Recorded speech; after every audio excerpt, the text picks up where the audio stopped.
Hey guys, what's up?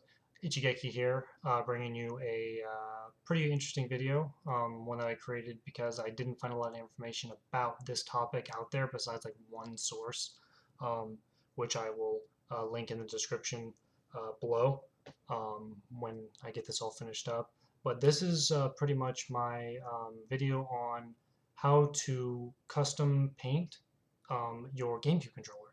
And this can apply to a lot of other console controllers. Um, but this one specifically is for GameCube. It's roughly the same process, maybe a few things here or there.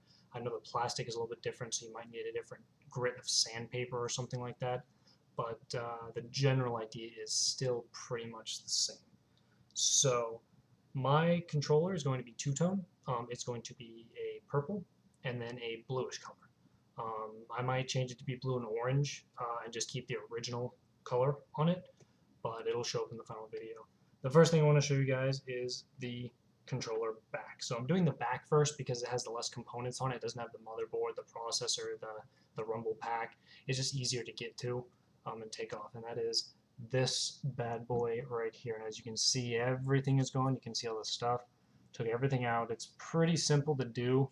Um, I might do a video of how to take apart a GameCube controller later, possibly, but for now, you can find those videos or a description of that fairly easily online. But as you can see, you can sort of see on the inside the shininess. On the outside, this is already pre-sanded. It's not very shiny, and you can tell sort of in the lettering of Nintendo, and then you can see, it's kind of black, and this has already been sanded. Now what I used is this right here, a sanding block. It's squishy. It's 320 grit. You can find this at Lowe's or Home Depot or whatever.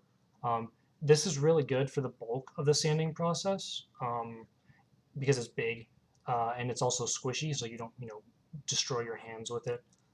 The only thing about this is that because of the way the GameCube controller is shaped, you're going to have a hard time getting into crevices with this. In fact, I spent probably an extra 30, 45 minutes more than I should have trying to do it. My solution was get a piece of sheet sandpaper. Now this stuff is really good. It's the same grit. It's 320. It is a little bit grittier. I'm not sure exactly why, but this worked phenomenally. As you can see, you can bend it, you can fold it, and it really makes it easy to get into the cracks and get it in between those little holes and stuff like that. Because on the GameCube controller, because it's so oddly shaped, there's so many of them. Besides that, I used a terry cloth and then just a little bit of water and some paper towels. When this paint comes off, and you might not be able to see it on here, but it's a little discolored, like right there. That's actually the paint sticking to this, and it did it on the sandpaper, and it also leaves the fine particle dust and whatnot. So I just used a little bit of water, not a whole bunch. I mean, there's no components on this, but I didn't want to get water everywhere. And just wiped it off every now and again to make sure that I saw what I was doing.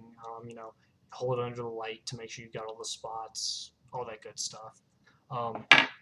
Sort of to show you, I don't have my Nintendo controller. I have a GameStop controller, which, to be honest, I don't really recommend. They're not the same type of plastic. They're much more shiny than a normal Nintendo controller, and in my opinion, they're not as good.